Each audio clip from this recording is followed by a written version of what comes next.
Ici le compteur. Ferme les yeux, doucement. Détends ton visage, relâche tes épaules. Laisse le monde autour de toi s'estomper peu à peu. Ce soir, je t'emmène là où le mystère s'épaissit à chaque vague, là où les boussoles deviennent folles et où les avions s'évanouissent comme des mirages. Une mer calme, d'un bleu profond, bordée de ciel et de nuages. Et pourtant, quelque chose rôde. Dans cette zone immense entre la Floride, Porto Rico et les îles des Bahamas, les légendes se croisent, les peurs se murmurent et les disparitions s'empilent comme des énigmes sans fin.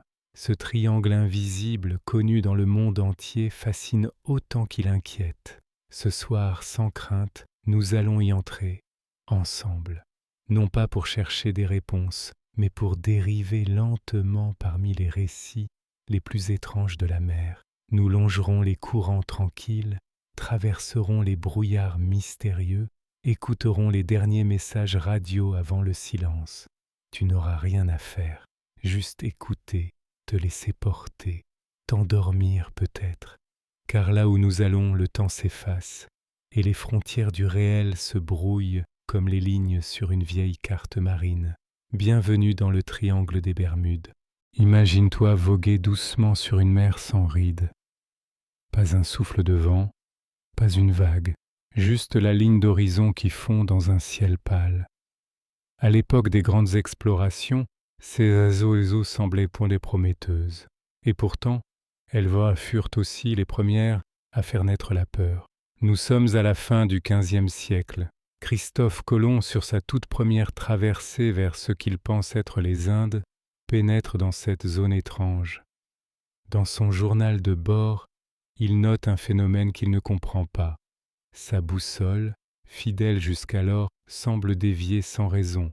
Il ne le sait pas encore, mais il est l'un des premiers hommes à documenter un mystère qui hantera les siècles à venir. Quelques jours plus tard, dans les nuits calmes, ces marins rapportent avoir vu une étrange lumière au loin, vacillante, au-dessus de l'eau. Était-ce un feu de bateau? Une illusion?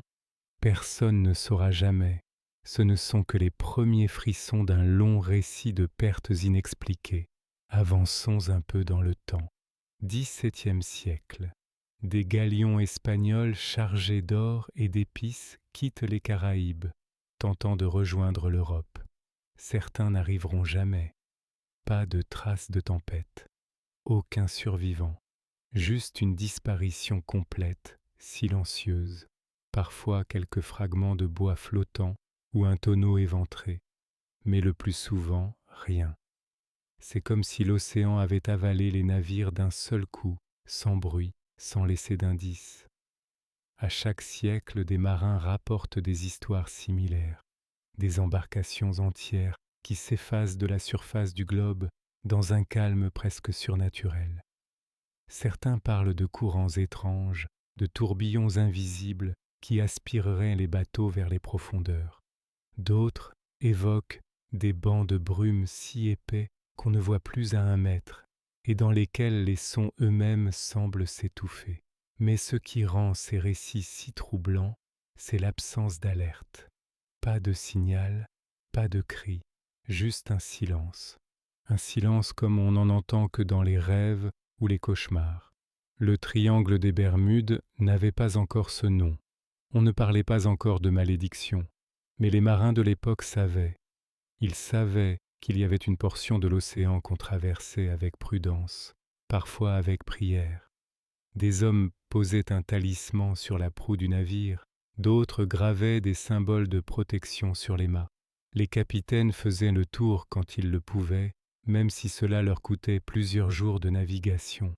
Et pour cause, des navires comme le Rosalie retrouvés intacts, voiles en place, cargaison non volée mais désertée par tout son équipage.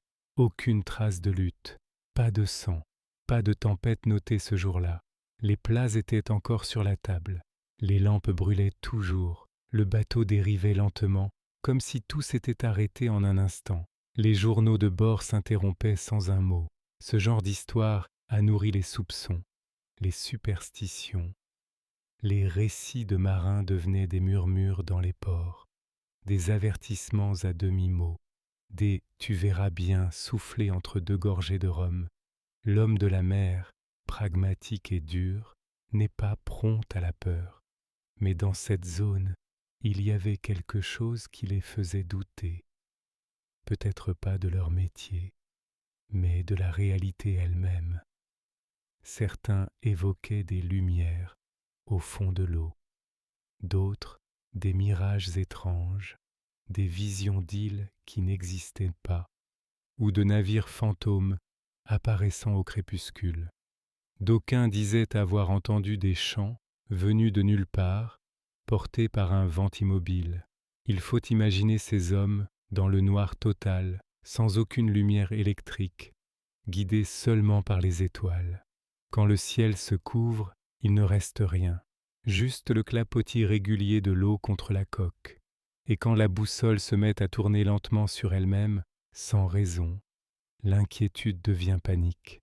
Peu à peu, cette zone de l'Atlantique devient une légende. On en parle dans les tavernes de Lisbonne, de Londres ou de la Nouvelle-Orléans.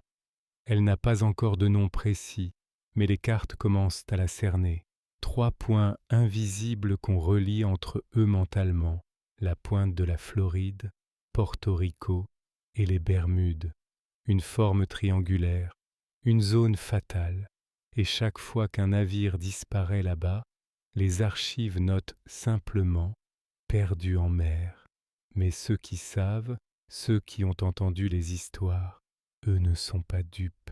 Ce n'est pas une simple mer, c'est un passage, un seuil, une brèche peut-être. Et ce n'était que le début. Le 7 décembre 1945. La guerre est finie depuis quelques mois seulement. Sur la base navale de Fort Lauderdale, en Floride, l'ambiance est calme. Des avions de l'US Navy, de type Avenger, sont prêts à décoller pour un simple exercice d'entraînement. Ce sont 5 appareils identiques, lourds, puissants, conçus pour la surveillance maritime. On les appelle Flight 19, le vol 19. À leur bord, 14 hommes expérimentés, des instructeurs, des soldats, des jeunes pilotes en apprentissage. Ils doivent voler vers l'est, effectuer des exercices de bombardement fictifs au-dessus de l'Atlantique, puis remonter vers le nord avant de revenir vers la base. Une routine, ce n'est pas une mission à risque, ce n'est pas une tempête, juste un ciel légèrement couvert, un vent modéré, une mer d'un bleu profond, le genre de jour où l'on ne s'attend à rien d'extraordinaire. Et pourtant, à 13h45, les avions décollent un à un. Tout se passe comme prévu dans un premier temps, mais après quelques dizaines de minutes, les premières anomalies apparaissent. La radio du commandant Taylor, instructeur du groupe, commence à émettre des messages confus. Sa voix est tendue. Il dit ne plus reconnaître le paysage en dessous de lui. Les instruments semblent se contredire. Les avions ne savent plus dans quelle direction voler. Ils pensent être au-dessus des Florida Keys, mais aucune île ne correspond à leur position supposée. Le soleil est voilé. La mer reflète une lumière pâle, irréelle. Les pilotes se parlent entre eux. On entend la confusion, le doute. Les compas semblent tourner seuls, sans logique. À la base, les opérateurs au sol essaient de les guider, de les ramener vers un cap sûr. Mais rien ne fonctionne. Chaque fois que les avions essaient de virer, ils semblent s'éloigner davantage. Le carburant commence à baisser. Les voix se font plus nerveuses. Une phrase reste gravée dans les archives. Le commandant dit « Tout semble étrange, même l'océan. » Et puis, une dernière communication, un dernier souffle, et plus rien. Les 5 avions disparaissent des radars, des ondes, du ciel. Aucun signal de détresse, aucun crash repéré. Dans les heures qui suivent, les secours se mettent en route. Un hydravion est envoyé à leur recherche avec 13 hommes à bord. Il décolle à 19h27. 40 minutes plus tard, il disparaît lui aussi. 15 avions, 27 hommes, perdus dans une journée ordinaire. Pas de débris retrouvés, pas de corps, pas de signaux. L'océan est resté lisse, indifférent. Les jours passent, les recherches continuent, des navires sillonnent la zone, des avions quadrillent le ciel. Mais il n'y a rien. Le mystère du vol 19 entre immédiatement dans l'histoire. La presse s'en empare. Les titres parlent d'une malédiction, d'une zone de non-retour. Le grand public découvre alors ce qu'on commence à appeler le triangle des Bermudes. La forme est tracée sur les cartes. Elle relie précisément la zone où les avions ont disparu. Les théories se multiplient. Certaines sont rationnelles. Erreurs de navigation, panne d'instruments, conditions météo mal interprétées. D'autres, plus audacieuses, parlent de vortex magnétiques, d'anomalies temporelles, d'interventions extraterrestres. Mais au fond, aucune explication ne peut faire disparaître 5 avions de guerre sans trace, sans appel au secours, sans la moindre pièce flottante. Ce qui trouble encore plus, c'est la sérénité apparente du ciel ce jour-là. Les journaux de bord des autres avions, ceux qui volaient à proximité, parlent d'une visibilité parfaite, d'un calme presque dérangeant. Et pourtant, dans cette zone si familière de l'Atlantique, 27 hommes se sont évaporés. Le vol 19 est devenu un point de bascule, une faille dans le réel. On a commencé à recenser les cas similaires, des dizaines, puis des centaines, pas tous aussi spectaculaires, mais tous étrangement similaires. Des boussoles qui déraillent, des communications qui se brouillent, des appareils en bon état qui cessent de répondre, et une mer, toujours calme, toujours silencieuse, comme si elle recouvrait ses secrets avec douceur. Depuis cette époque, des générations entières ont grandi avec l'histoire du vol 19. Elle est devenue légende. Dans les écoles militaires, on la raconte aux jeunes recrues. Dans les documentaires, elle est répétée, analysée, discutée encore et encore. Et pourtant, le mystère résiste. Il persiste dans le flou, comme une brume qu'on traverse sans jamais vraiment en sortir. Le vol 19 n'est pas qu'un accident. C'est une énigme racontée par l'Atlantique lui-même. Et comme beaucoup d'énigmes, elle commence dans la clarté, puis s'efface lentement dans la brume. Quand on parle du triangle des Bermudes, ce qui revient sans cesse, ce sont ces deux mots simples, presque anodins, et pourtant si lourds de mystère, brume et boussole. Deux phénomènes que l'on retrouve encore et encore dans les témoignages de ceux qui ont traversé cette zone. Deux signes avant-coureurs, presque rituels, qui annoncent souvent que quelque chose ne va pas. La brume, d'abord. Elle surgit sans prévenir. Elle n'a rien d'une simple nappe de brouillard côtier. Elle est dense, parfois laiteuse, parfois teintée d'une lumière étrange, presque dorée ou verdâtre. Elle n'a pas d'odeur. Elle ne semble pas portée par le vent. Elle enveloppe tout, lentement, sans bruit, et isole celui qui y entre comme s'il avait quitté le monde. Des pilotes racontent l'avoir vu se refermer autour de leur avion en quelques secondes, sans avoir eu le temps de virer.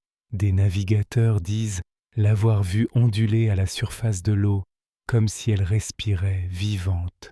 Et quand on entre dans cette brume, le temps lui-même semble se dilater. Il n'y a plus de repères. La lumière se diffuse sans direction. Les sons deviennent flous. On n'entend plus le vent, ni les vagues. Seulement le bourdonnement léger de son propre souffle, comme s'il rebondissait contre des parois invisibles. Certains marins ont dit que leur montre s'était arrêtée. D'autres affirment qu'ils ont navigué en ligne droite pendant des heures pour revenir exactement à leur point de départ. Une boucle, un piège. Et puis, il y a la boussole, ce petit instrument que les navigateurs ont toujours considéré comme une extension de leur sens. Dans le triangle, la boussole devient parfois folle. Elle tourne lentement, hésite, s'arrête sur un cap qui n'a aucun sens. D'autres fois, elle indique le nord, mais pas le bon. Une déviation étrange, localisée, brutale, sans explication magnétique connue.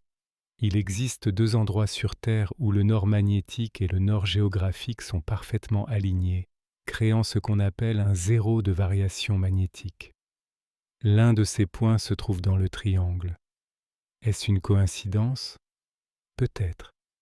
Mais certains pensent que cette zone agit comme une lentille déformante pour les champs magnétiques, qu'elle tord l'orientation, dérègle les instruments et désoriente même les plus aguerris. Il y a ce témoignage troublant d'un pilote de ligne dans les années 60. Il raconte avoir été englouti par une brume circulaire parfaite, alors qu'il volait en pleine journée sous un ciel dégagé.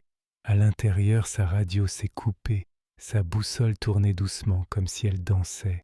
Quand il est sorti du brouillard, il pensait avoir été piégé à l'intérieur pendant 5 minutes. Il avait disparu des radars pendant 30.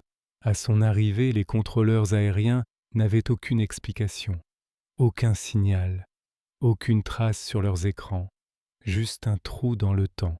Les récits sont nombreux, trop nombreux pour être ignorés. Certains sont peut-être exagérés, oui, mais d'autres, documentés, validés, laissent les chercheurs perplexes. Ce qui revient toujours, c'est ce sentiment d'irréalité, d'avoir glissé dans un espace entre 2 mondes, comme si la réalité elle-même se pliait, devenait malléable, comme si la mer décidait, pour un instant, de changer les règles. Il y a eu ce voilier, retrouvé vide, sans une égratignure, les voiles en place, les cabines intactes. À bord, une seule chose étrange. Toutes les boussoles avaient été démontées, posées sur la table, soigneusement ouvertes, comme si l'équipage avait essayé de comprendre ce qui leur arrivait, mais aucun mot, aucun message, aucun journal, juste ces aiguilles métalliques, figées dans des directions opposées. D'autres témoignages parlent d'une pression ressentie dans l'air, d'un poids invisible sur la poitrine, des effets physiologiques sans cause apparente, comme si la zone affectait aussi le corps, pas seulement les instruments. Certains évoquent des hallucinations visuelles, des mirages marins, des lumières qui montent lentement du fond de l'eau, des formes qui passent sous la coque sans jamais remonter à la surface. Les plus sceptiques parlent de gaz marins, de conditions climatiques rares, de perturbations atmosphériques. Mais ces explications rationnelles n'expliquent pas tout. Elles n'expliquent pas le calme absolu, l'absence de débris, l'uniformité des récits sur des décennies entières. Alors les autres hypothèses reviennent, portées par ceux qui cherchent plus loin, des vortex temporels, des trous de verre, des passages vers une autre dimension, de la technologie ancienne enfouie sous les eaux, des traces d'une civilisation disparue, l'Atlantide peut-être, car après tout Platon situait l'Atlantide au-delà des colonnes d'Hercule, dans l'Atlantique. Et si cette zone étrange était la cicatrice de quelque chose de plus vaste, une faille, une mémoire géologique, une ancienne puissance que nous ne comprenons plus, ce ne sont que des hypothèses, bien sûr, mais elles hantent les récits. Elles donnent à cette mer un visage ancien, un visage sans yeux mais plein d'intention. Ce qui est certain, c'est que dans le triangle, les lois changent, le ciel paraît plus bas, la mer plus profonde, et le temps devient doux, flou et parfois dévoreur. Dans la brume, les aiguilles tournent, les voix se perdent, et l'on ne sait plus très bien si l'on est toujours là ou déjà ailleurs. On pourrait croire que le mystère du triangle appartient au passé, qu'avec les satellites, les GPS, les radars puissants, les communications numériques, ces légendes d'un autre temps se seraient dissipées comme la brume elle-même. Et pourtant, les disparitions continuent, plus rares peut-être, moins médiatisées sans doute, mais toujours aussi étranges. Des navires modernes, équipés de toute la technologie actuelle, s'effaçant sans laisser de traces, comme les galions d'autrefois. Des avions récents disparaissent du ciel clair, sans signal, sans appel à l'aide, comme si la zone n'en avait pas fini avec ses secrets. L'un des cas les plus troublants s'est produit en 2003. Un avion cargo piloté par un homme expérimenté, transportant du fret entre les Bahamas et la Floride, décolle un matin de ciel dégagé. Il est suivi par les contrôleurs aériens. Sa trajectoire est parfaitement régulière. Et puis soudain, plus rien. Pas d'appel radio, pas d'alerte. Le radar le perd. Les recherches s'engagent aussitôt. Aucun signal de balise, aucune trace dans l'eau, juste un silence. Comme si l'appareil avait été effacé d'un trait. Des semaines de fouilles n'ont rien donné. Ni morceau d'aile, ni trace de carburant, ni débris flottants. Le pilote était connu pour son calme, sa rigueur. Il avait volé 100 fois sur cet itinéraire. La météo était stable. Aucun événement géophysique ne pouvait justifier une chute brutale. Et pourtant, il ne rentrera jamais. Quelques années plus tôt, en 1999, un avion de tourisme transportant 6 personnes avait disparu exactement dans la même zone. Là aussi, le ciel était clair.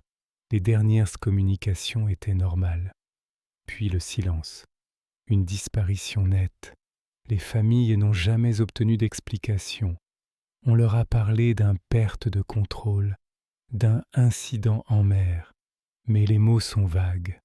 Ils ne décrivent pas l'absurde, car dans cette portion précise de l'Atlantique, ce n'est pas seulement la technologie qui se perd. C'est le sens, la logique, l'ordre des choses. Même les bateaux de plaisance, de nos jours, rapportent des bizarreries.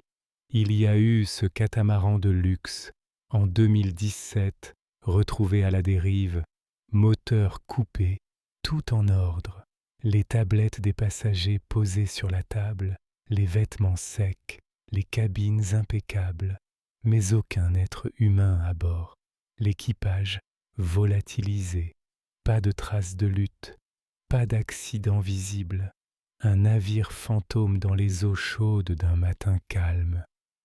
Les gardes-côtes ont mené l'enquête. Rien. Juste un silence. Encore. Et toujours les mêmes éléments. Une météo normale, des instruments modernes et une zone familière. Une bande d'océan que l'on pense connaître, jusqu'au moment où elle décide de se refermer. Il y a aussi les phénomènes inexpliqués enregistrés par des pilotes commerciaux.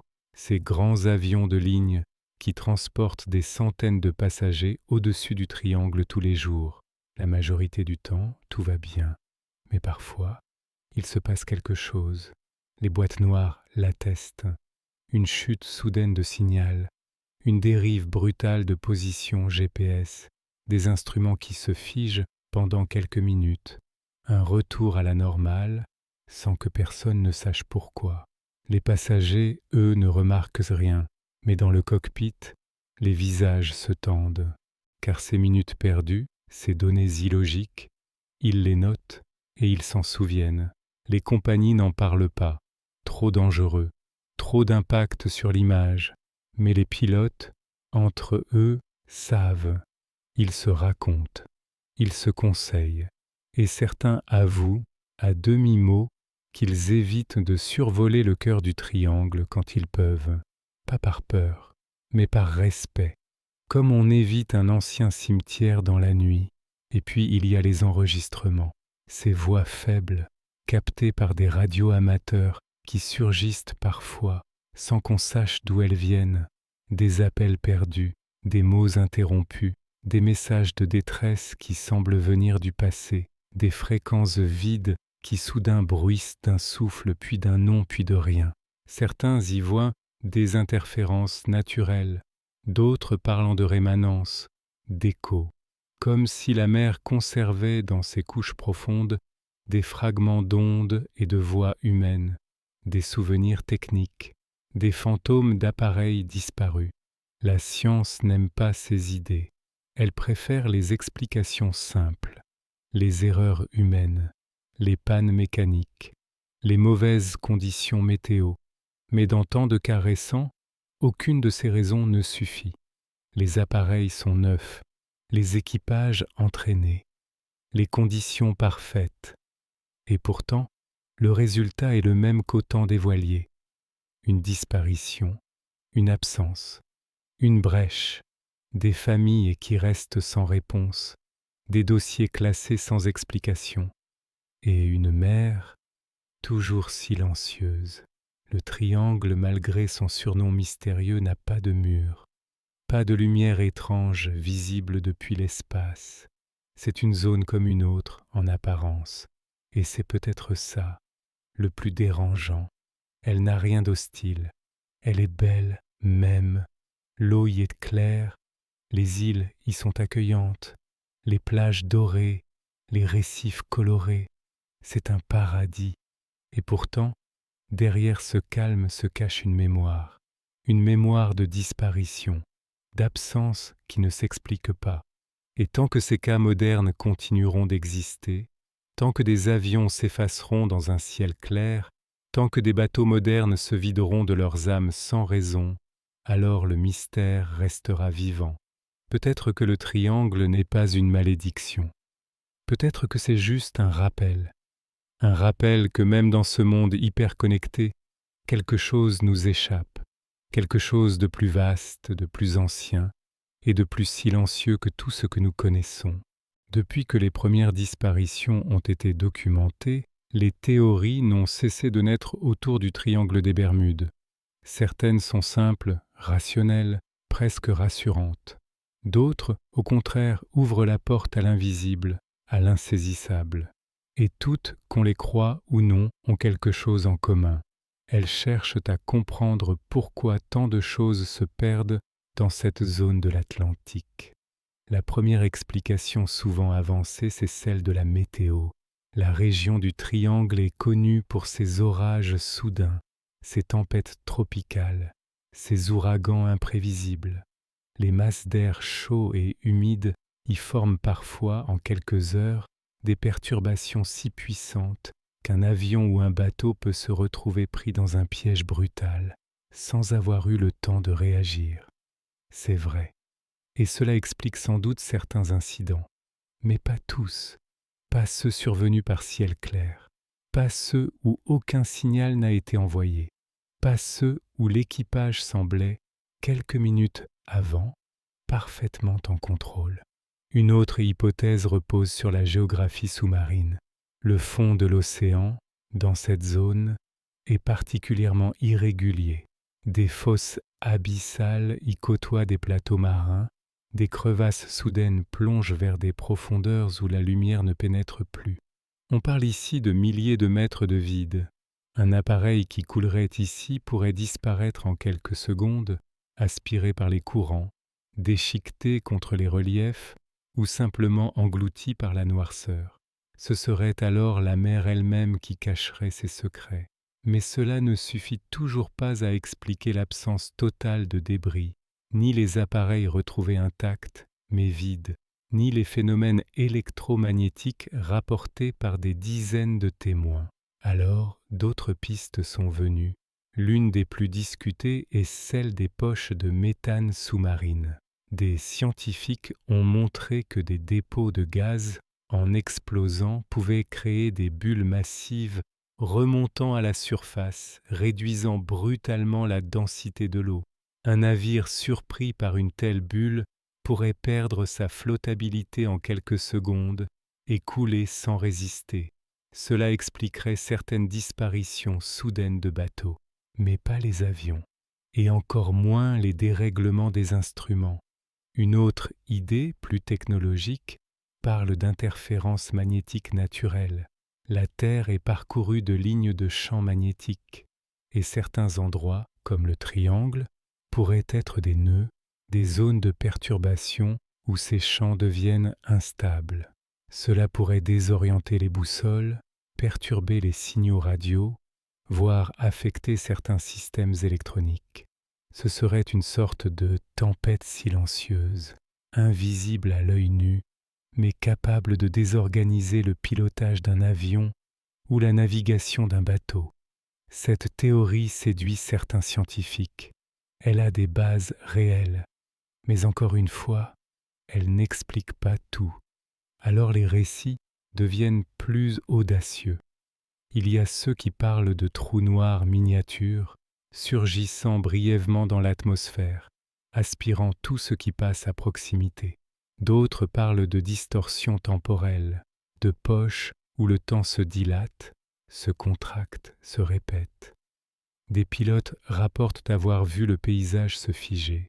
Des navigateurs disent avoir fait un trajet de plusieurs heures en quelques minutes.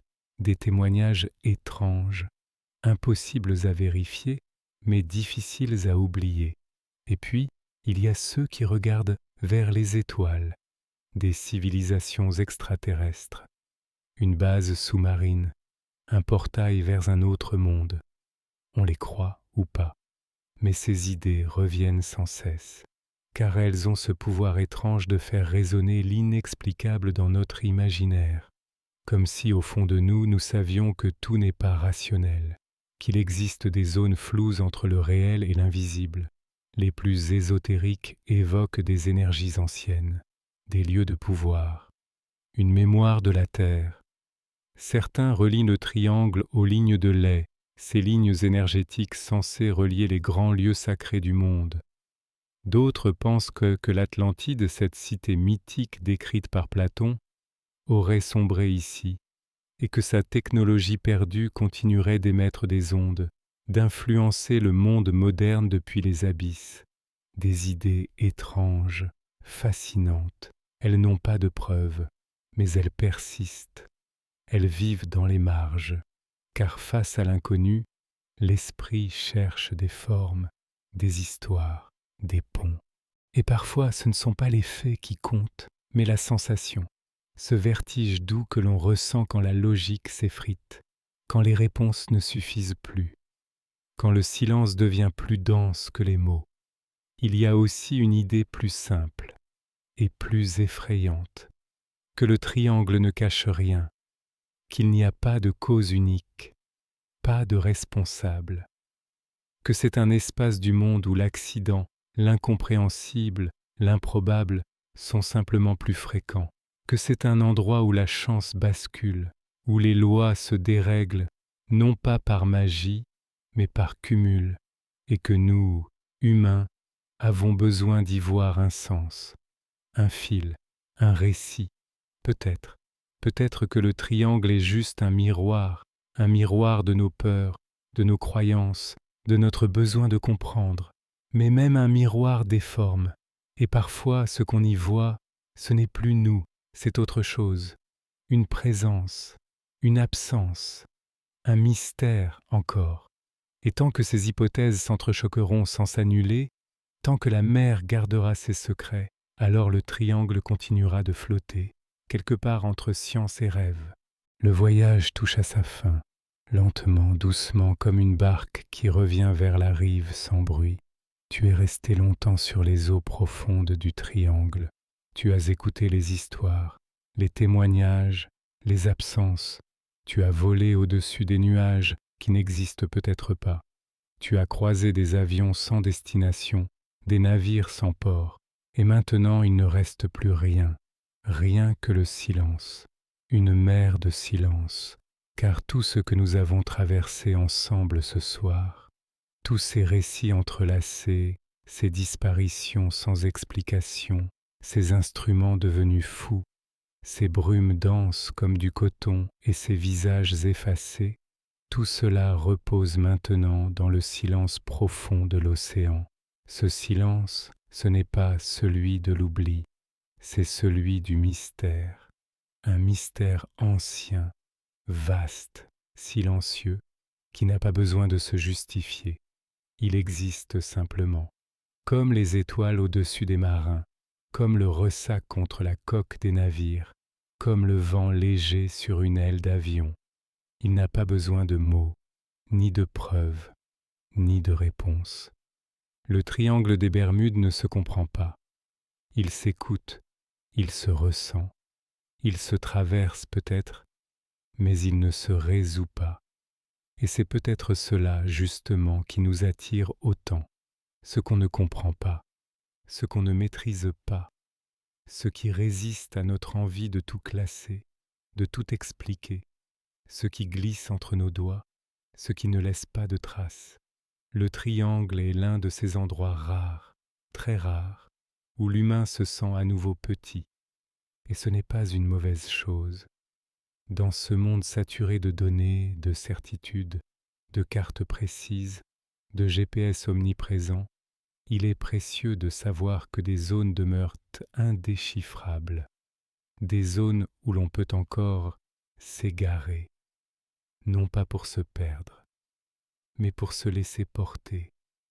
Le triangle ne tue pas, il prend, il efface, il transforme les routes droites en boucles sans fin, il brouille les pistes, il arrête le temps, il trouble la lumière.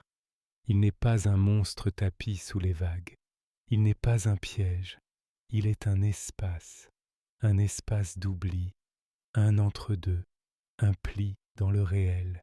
Et si tu tends l'oreille, maintenant dans le silence, tu peux presque l'entendre respirer, ce souffle lent, immense, qui gonfle et se rétracte comme une marée, un battement d'ailes géant, une mémoire vivante. Il ne t'appelle pas, il ne te repousse pas non plus, il t'observe, peut-être, ou peut-être pas, peut-être qu'il ne fait que refléter ce que tu projettes, le doute, la peur, la fascination, l'envie de disparaître juste un instant, de ne plus avoir de coordonnées, de ne plus être localisable, de ne plus devoir répondre, de dériver enfin, tranquillement. Ce soir, tu n'as rien à faire. Tu n'as pas besoin de chercher une conclusion. Il n'y en a pas. Juste cette mer, douce, silencieuse, lisse comme une page blanche. Elle t'attend. Elle t'ouvre les bras, pas pour t'avaler, pas pour te faire peur, mais pour t'offrir un peu de paix, un peu de vide, un peu de ce rien qui fait tant de bien. Dans ce rien, il y a tout ce que tu veux, du repos, de la lenteur, de l'oubli, de la rêverie. Tu peux te rappeler d'un bateau en bois, du craquement de ses planches sous les pas, d'un ciel où plus aucune étoile ne veut dire nord, d'un compas que l'on abandonne parce qu'il ne montre plus rien. Tu peux penser à cette radio qui grésille sans jamais émettre, à ces voix qui cherchent à revenir, à ces cartes marines devenues muettes. Et au milieu de tout cela, tu es là, simplement là, présent dans un monde où tout flotte, où même le temps semble s'être allongé comme une ombre dans le couchant. Tu peux fermer les yeux maintenant s'ils ne le sont pas déjà. Tu peux sentir ton souffle devenir plus lent, ton corps plus lourd, comme s'il s'enfonçait doucement dans le matelas ou dans les eaux et aux eaux profondes d'un océan sans fond. Il n'y a rien à craindre ici. Le triangle est calme. Et cette mer de silence, c'est celle de ton esprit apaisé. Il n'y a plus d'histoire, plus de date, plus de nom, plus de compas, juste une dérive douce, vers un sommeil profond, vers un ailleurs, ou vers nulle part. Et cela suffit. Laisse-toi couler, sans bruit, sans résistance. Tu es en sécurité, porté par une mer qui ne juge pas, qui ne parle pas, qui ne garde que le silence. Et c'est tout ce dont tu as besoin. Bonne nuit. Si cette histoire vous a plu, pensez à liker, à vous abonner et à activer la cloche pour ne pas rater les prochaines. C'était le Conteur. À bientôt pour de nouvelles histoires.